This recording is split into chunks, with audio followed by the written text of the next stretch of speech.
आदरणीय सचिव शहासाहेब, संचालक संजय दादा परांजपे, संचालक विठ्ठल भाऊ देवळे, पालक, सर्व मान्यवर उपस्थित आहेत, या सर्वांचं या ठिकाणी हार्दिक स्वागत। भारतीय स्वातंत्र्याचा 77वा वर्धापन दिन या ठिकाणी संपन्न होतोय आणि त्यानिमित्तानं ध्वजारोहण आणि ध्वजपूजन पूजन या ठिकाणी संपन्न होतंय। मी पंडित विष्णू दिगंबर पलुसकर बहुउद्देशीय शिक्षण संस्थेच्या या शैक्षणिक संकुलामध्ये अत्यंत उत्साहामध्ये आता हा सोहळा संपन्न होतोय। भारतीय स्वातंत्र्याला आज 77 वर्ष पूर्ण होत आहेत आणि हा आनंद द्विगुणित करण्यासाठी आपण इथे उपस्थित आहोत। या निमित्तानं ज्या शूरवीरांनी, ज्या देशभक्तांनी या देशाच्या स्वातंत्र्यासाठी आपल्या प्राणांची आहुती दिली, त्या सर्व ज्ञात अज्ञात अशा वीरांना या ठिकाणी आपण त्यांचं स्मरण करतोय। त्यांना भावपूर्ण आदरांजली आपण या ठिकाणी अर्पण करून आजचा हा ध्वजारोहण सोहळा या ठिकाणी संपन्न होतोय। आदरणीय डॉक्टर दीपक सुरेशजी यांच्या शुभ हस्ते या ठिकाणी ध्वजारोहण सोहळा संपन्न होतोय।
भारताला स्वातंत्र्य मिळून 77 वर्ष पूर्ण झाली आणि त्याचा हा आनंदोत्सव आपण साजरा करत आहोत। देशानं माझ्यासाठी काय केलं यापेक्षा मी देशासाठी काय करेन याचा संकल्प करण्याचा आजचा हा दिवस।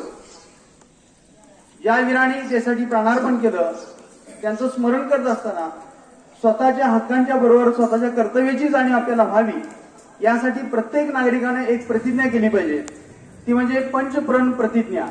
पंचप्रण याचा जो 5 संकल्प ही प्रतिज्ञा आपण घेत आहोत। चोपडे सरांना मी विनंती करतो की त्यांनी ही प्रतिज्ञा आपल्या सर्वांना द्यावी।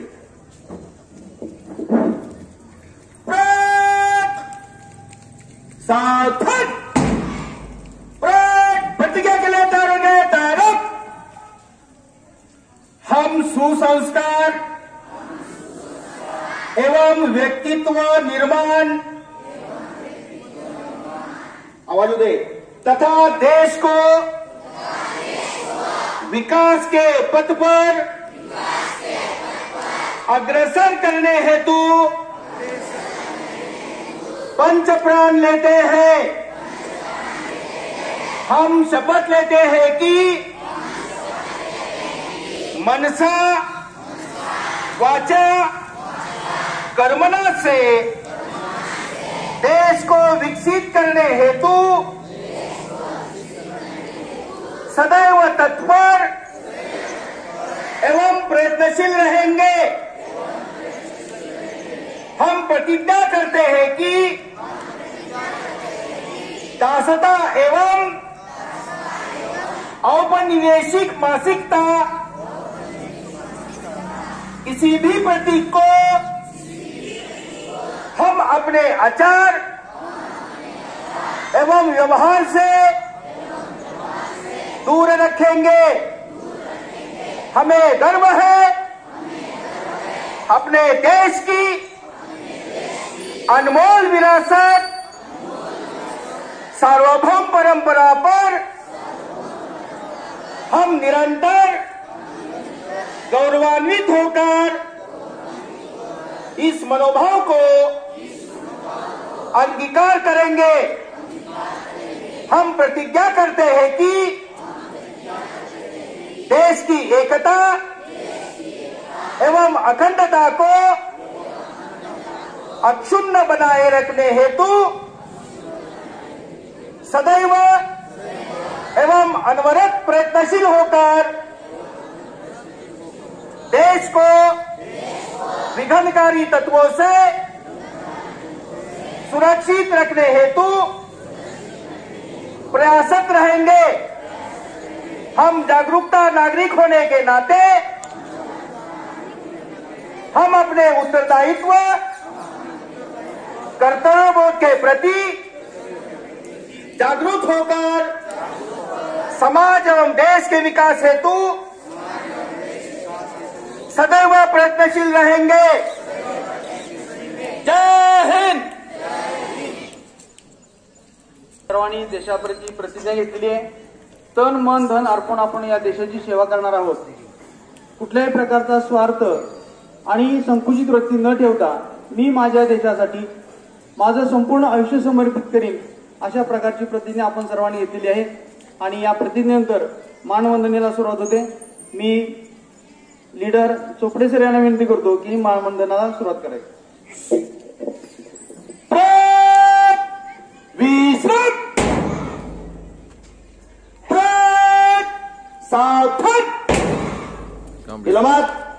कांबळे सर।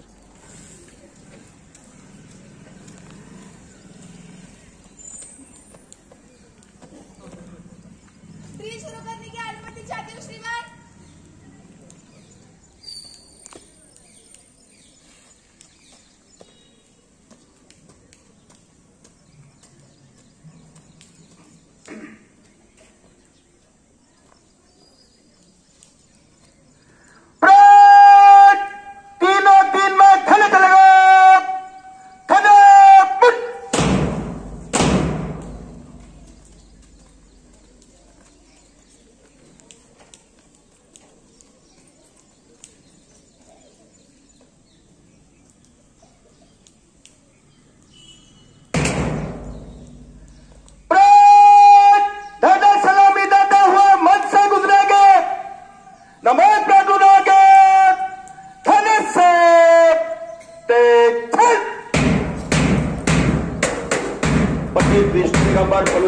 बहुउद्देशीय शिक्षण संस्थेच्या या संकुलामध्ये आजचा हा स्वातंत्र्य दिन सोहळा मोठ्या उत्साहाच्या वातावरणामध्ये इमानदार पद्धतीनं संपन्न होतोय। प्रमुख मान्यवरांना सर्व मान्यवरांना वंदना देत आपल्या म्हणजे पुस्तूर दिगंबर पलुसकर माध्यमिक विद्यालयाचा यशस्वी संपन्न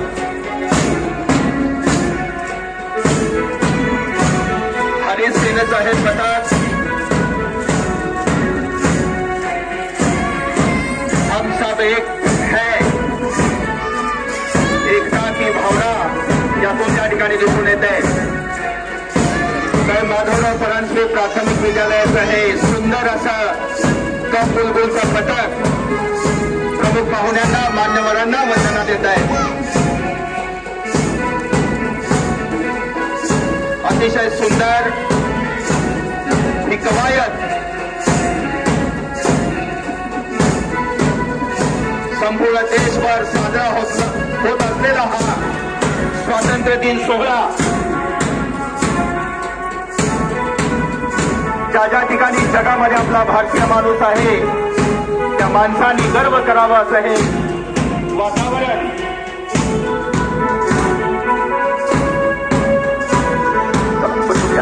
हा देश माझा याचे भान जरासे राहू द्या रे, जरासे राहू द्या. आपल्या कर्तव्याची जाणीव करून देणारे हे गीत सादर करते.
आदरणीय प्रमुख पाहुणे डॉक्टर दीपक सूर्यवंशी साहेब, त्याचबरोबर संस्थेचे उपाध्यक्ष आदरणीय विश्वासराव रावळ, सचिव श्री जयंतीलाल शहा साहेब, संचालक संजय परांजपे दादा, संचालक विठ्ठल देवळे, आपले हितचिंतक आणि पालक आदरणीय मोहन काका सुतार, आदरणीय कुमार शिंदे साहेब, त्याचबरोबर विजय कांबळे साहेब या ठिकाणी उपस्थित आहेत आणि सर्व पालक बंधू भगिनी, शिक्षक बंधू भगिनी आणि विद्यार्थी मित्रांचं या ठिकाणी मी हार्दिक हार्दिक स्वागत करतो.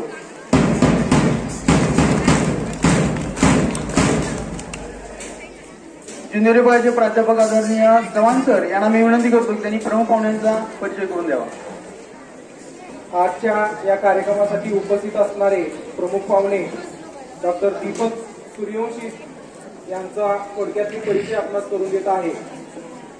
सरांचं गाव येळावे असून सरांचं प्राथमिक शिक्षण हे त्यांच्या गावामध्ये झालं. येळावी सारख्या गावातून येऊन सुद्धा आज वैद्यकीय क्षेत्रामध्ये अतिशय चांगल्या पद्धतीचं काम ते करत आहेत. BAMS ची पदवी सरांनी घेतलेली आहे वारणानगर येथून आणि त्याचबरोबर 2007 सालापासून पोलीसमध्ये वैद्यकीय क्षेत्रात ते कार्यरत आहेत. त्याचबरोबर येळावीचे माजी ग्रामपंचायत सदस्य म्हणूनही त्यांनी काम पाहिलेलं आहे. त्याचबरोबर पलूस तालुका वैद्यकीय संघटनेचे माजी अध्यक्षही राहिलेले आहेत. तसेच आविष्कार बहुउद्देशीय संस्था येळावीचे ते अध्यक्ष आहेत आणि या संस्थेच्या माध्यमातून त्यांच्या गावामध्ये येळावी येथे सूर्यवंशवाडी येथे अतिशय चांगले उपक्रम ते राबवत असतात. एक आदर्श डॉक्टर किंवा त्याचबरोबर आदर्श कुटुंब प्रमुख या नात्यानं ते अतिशय चांगलं काम करतात. त्यांची मुलं सुद्धा एक आदर्श विद्यार्थी म्हणून आज शिक्षण घेत आहेत. त्यांच्या मुलाला गेल्या वर्षी त्याच्या शाळेमध्ये आदर्श विद्यार्थी हा पुरस्कार मिळालेला होता. त्याचबरोबर त्यांची मुलगी आत्ताच शैक्षणिक वर्ष 2023-24 मध्ये आपल्याच विद्यालयामधून 90% पेक्षा जास्त गुण तिनं प्राप्त केलेले होते आणि त्याचबरोबर आपल्या शाळेमध्ये सुद्धा तिला एक आदर्श विद्यार्थी पुरस्कार मिळालेला होता. अशा पद्धतीनं एक आदर्श व्यावसायिक, आदर्श व्यक्तिमत्व आणि आदर्श कुटुंबीय या पद्धतीनं असे व्यक्तिमत्व असलेले प्रमुख पाहुणे आज या कार्यक्रमाला आपल्याला लाभले. त्याबद्दल पुन्हा एकदा संस्थेच्या वतीनं त्यांचं मी हार्दिक हार्दिक स्वागत करतो आणि त्यांचा परिचय थांबवतो. मी संस्थेचे उपाध्यक्ष आदरणीय विश्वासराव रावळ यांना विनंती करतो की त्यांनी प्रमुख पाहुण्यांचं स्वागत पुष्पगुच्छ आणि विद्यालयानं प्रकाशित केलेले भरारी आणि शिक्षण विचार हा ग्रंथ या ठिकाणी त्यांना प्रदान करण्यात येतोय.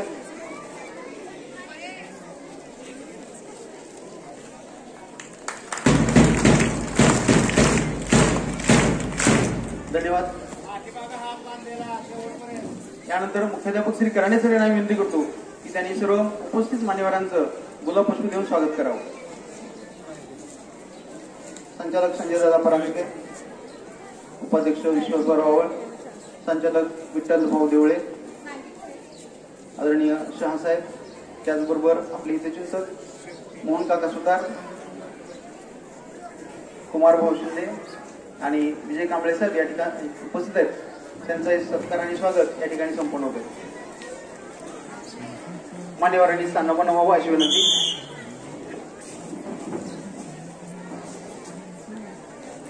ज्या विद्यार्थ्यांनी आज नवीन शैक्षणिक वर्षामध्ये उत्तुंग असं यश मिळवलं आणि विद्यालयाचं नाव लौकिक वाढवण्यासाठी प्रयत्न केला अशा विद्यार्थ्यांचा या ठिकाणी सत्कार संपन्न होतोय. प्रथमतः मी वेदांत सचिन माने त्याला इथं निमंत्रित करतो.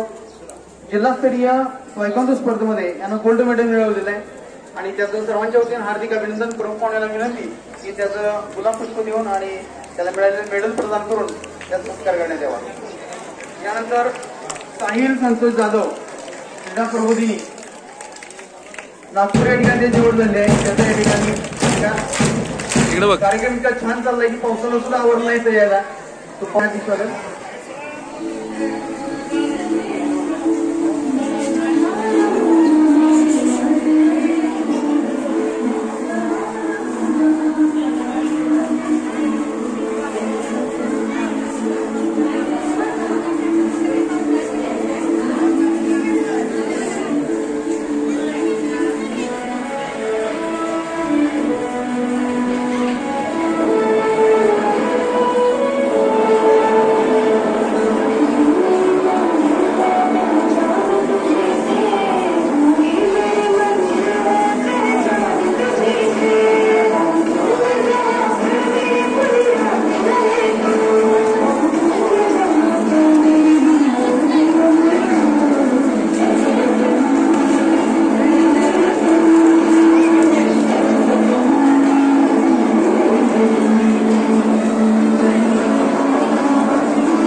असं झाला की आपल्यामधलं अंतर कमी झालं तर तुम्ही आणखीन जवळ आला आणि आपण सर्वजण एकत्र हा राष्ट्रीय सण साजरा करतो आणि यातून एक एकात्मतेची भावना पुन्हा एकदा जास्त जागृत होत राहील. खरं तर हे जे ध्वजारोहण आहे आणि यासाठी जो मला सन्मान मिळाला हे प्रत्येकाच्या जीवनामध्ये असलेली अतिशय एक खूप अभिमानाची गोष्ट आहे की आपल्या देशाचा झेंडा आपल्या हस्ते ध्वजारोहण करण्यात येतं आणि ही संधी मला आपल्या विद्यालयानं दिली आणि आपले सर्व संचालक आहेत, त्यानंतर अध्यक्ष आहेत आणि सर्व शिक्षक स्टाफ आहे, कर्मचारी आहे, सर्व बालक मित्रमैत्रिणी या सर्वांचा मी खूप खूप आभार आहे. मला तर सुरुवातीला आभार नाही मानायला पाहिजे, परंतु ही गोष्ट असं आहे की माझ्यासाठी ही जीवनामध्ये सुवर्ण संधी असं मी मानतो आणि याबद्दल मी आपल्यासाठी किती धन्यवाद व्यक्त करून ते बोलतोय. आता खरं तर मी खूप मोठं एक अर्धा पाऊण तासाचं भाषण तयार करून आलेलो, पण आता पावसानं घोटाळा केला आणि तुमची सुटका झालेली आहे. तर खरं तर एक मला आमच्याच घरातून सूचना होतं की थोडं कमी बोला, मुलांना जास्त त्रास देऊ नका. तर मी म्हटलं की बाबा प्रमुख कोण आहे तर तेवढा कमी चान्स घेणार आहे आणि त्यासाठी मी एक थोडंच एक 5 मिनिटांसाठी सांगतो. थोडं शांत राहा आणि ऐकून घ्या. तर महत्वाची गोष्ट म्हणजे आपण उत्साहानं पुन्हा एकदा समोर आलाय ही खूप चांगली बाब आहे, कारण मुलं आत गेल्यानंतर काही जण कशी निघून गेले असते आमच्या निघून जायची मुलं पुन्हा थांबली. अतिशय चांगला कार्यक्रम या ठिकाणी साहेबांना संचलन खूप छान केलं होतं, एकूण नियोजन अतिशय शिस्तबद्ध. तर स्वातंत्र्यामध्ये आपण एक गोष्ट आहे की स्वातंत्र्य कशासाठी पाहिजे, का पाहिजे, स्वातंत्र्य म्हणजे काय. तर याच्यामध्ये बोलू शकतो स्वतंत्र आणि परतंत्र. तर स्वतंत्र म्हणजे मोकळी किंवा शहराच्या नाही, स्वतंत्र त्याच्यामध्ये तंत्र हा शब्द आहे म्हणजे कोणाच्या तरी तंत्राने आहे. ते स्वतंत्र आहे की परतंत्र. त्या तंत्र आहे म्हणजे आपण एका संविधान आहे आता आपल्या समजा, तर त्याच्यानुसार आपण वागायचं. मग ते कोण राबवतं, आपलीच माणसं राबवतात, आपल्याला ते राबवतं हे स्वातंत्र्य, हे स्वतंत्र. आता म्हणजे आपल्याला जसं आपल्याला याच्यामध्ये जे हक्क मिळतं तसंच सरांनी सांगितल्याप्रमाणे कर्तव्य सुद्धा आहे. तर यासाठी हे जे स्वतंत्र आहे तर हे स्वातंत्र्य आपल्याला मिळाले की आपल्या लोकांनी आपल्यावरती राज्य करावं की जे कायदे नियम आहेत ते पूर्वीपासून जे समाजाला नियमन करणार आहे तर ते आपल्या लोकांनी राबवलं तर ते जास्त आपल्या लोकांचे फायदे होईल. यासाठी हे स्वातंत्र्य आपल्याला मिळालं, कारण बाहेरच्या लोक जर आले त्यांनी स्वातंत्र्य आले की त्यांचा फायदा होईल. तर यासाठी हे स्वातंत्र्य आपल्याला मिळालं. तर या स्वातंत्र्याचा आपण किती फायदा घ्यायचा हे बघितलं पाहिजे आहे. आणि महत्वाचं मी ज्या वेळेला विचार करतो काय बोलायचं तर मला 2-3 दिवस विचार करायचो. तर मला एकच याच्यामधून एकाच शब्दामध्ये मिळालं ते म्हणजे अखंडता. तर भारत पूर्वी हा अखंड भाग म्हणजे जो हा नव्हता तर लहान देशांमध्ये होतो. आपण पारतंत्र्यामध्ये का होतो, आपण पारतंत्र्यामध्ये अखंड भारत नव्हता. तर काय झालेलं की ज्या वेळेला अगदी मला वाटते 1200 साली किंवा त्याच्या आधी मोहम्मद घोरीनं ज्यावेळी आक्रमण सुरुवात केली तर लहान राजे होते आणि ते लहान राजे जिंकत गेले. आता फक्त लहान राजे होते म्हणून नाही, परंतु झालं काय की शेजारचा लहान राजा काय सांगायचं की तुम्ही या, आपण दोघं मिळून या जिंकूया. आणि मग हे असं जिंकत केल्यावरती ते एक त्याच्या विरुद्ध झालं, त्याच्या शेजारचा त्याच्या विरुद्ध झालं, असं करत करत अखंड भारताचा जास्त हळूहळू 1500 सालापर्यंत काय झालं की निम्मा मुघल म्हणजे शासकांनी पूर्वीला घेतला आणि राहिलेला जो दक्षिणेकडचा भाग होता तो जास्त जिंकता आला नव्हता. तर तो नंतर इंग्रजांच्या कालावधीमध्ये थोडा हळूहळू काय झालं तर इंग्रजांचं कसं होतं बाकीच्या जे आधी मुघल शासक जे आले ते खूप मोठं सैन्य घेऊन आले, पण इंग्रज काही मोठं सैन्य घेऊन आले नव्हते. मग इंग्रजांनी का राज्य केलं हे आपल्याला समजावून घ्यायला पाहिजे. स्वातंत्र्य काय मिळालं आणि हे कसं टिकवायचं, कारण हे टिकवायचं आपल्याला पुढं. त्यामुळे आपल्याला आधी विचार केला पाहिजे की आपण पारतंत्र्यात का गेलो. पारतंत्र्यात एक तर पहिल्यांदा त्यांचं सैन्य मोठं आलं, त्याच्यामुळे आपलं किंवा आपापसात म्हणजे आपली जी ग्रोथ झाला तर त्याच्यामुळे झालं. आणि इंग्रजांच्या काळामध्ये काय झालं की त्यांची शस्त्रास्त्र ही आणि त्यांची आधुनिकता ही खूप पुढे होती. तर आपल्या इथल्या शस्त्रांच्या पेक्षा त्यांची शस्त्र मोठी होती. ज्यावेळी पन्हाळगडावरती महाराष्ट्रावरती होते कैदेत होते शिंदेजीवरनं लिहिलेली लावली तर त्यावेळी पहिल्यांदा त्यांनी त्यांची मोठी तोफ आणली आणि ती तोफ टाकली.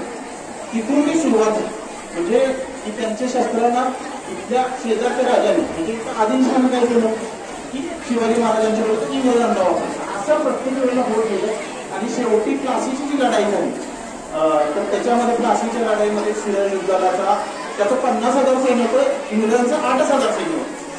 परंतु त्यांचं तंत्र चांगलं होतं. त्यांचा गोळी जो त्यांचा काय होता तोफाना होता तो त्यांनी झाकून ठेवलेला आणि सिराजुद्दौला उघडा होता आणि त्याच्यामध्ये सगळं भिजलं गेलं आणि त्याच्यामध्ये परत मीर कासिम म्हणून एक होता सिराजुद्दौलाचा अगर त्याचं कोणतं असेल आणि त्याच्यामध्ये त्यानं मदत केली आणि सिराजुद्दौलाच्या साथीनं इंग्रज जिंकले आणि तिथून ती सुरुवात झाली आणि शेवट जो झाला तो 1818 मध्ये शनिवार वाड्यावरती आपल्या ज्यावेळेला त्यांनी कब्जा केला.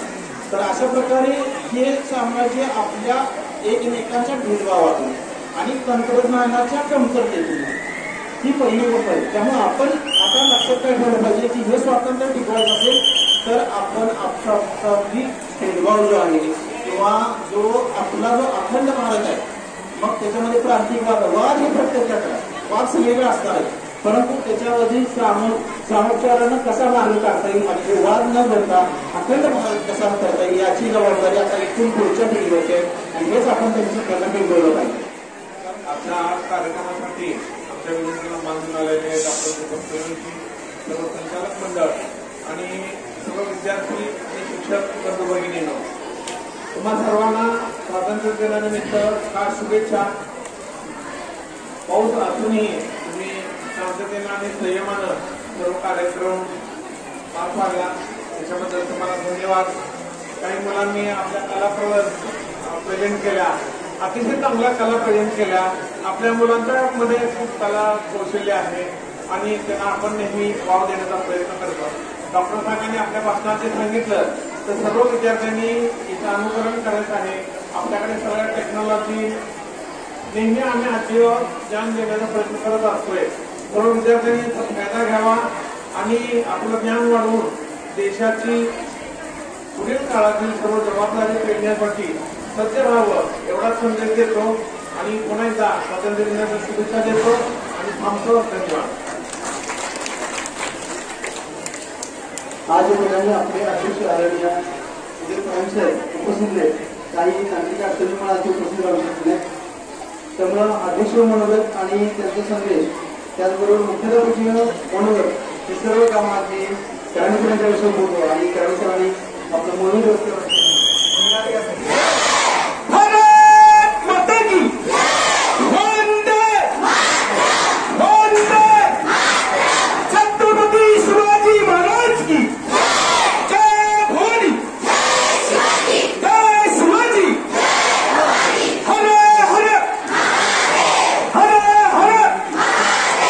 यानंतर आदरणीय मुख्याध्यापक सर यांना विनंती.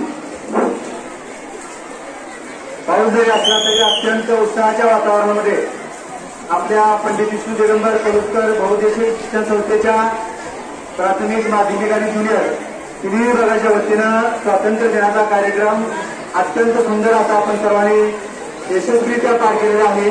यामध्ये माझे सर्व सहकारी शिक्षक, आपण विद्यार्थी मित्र, पालक आपल्या सर्वांचं अभिनंदन करतो.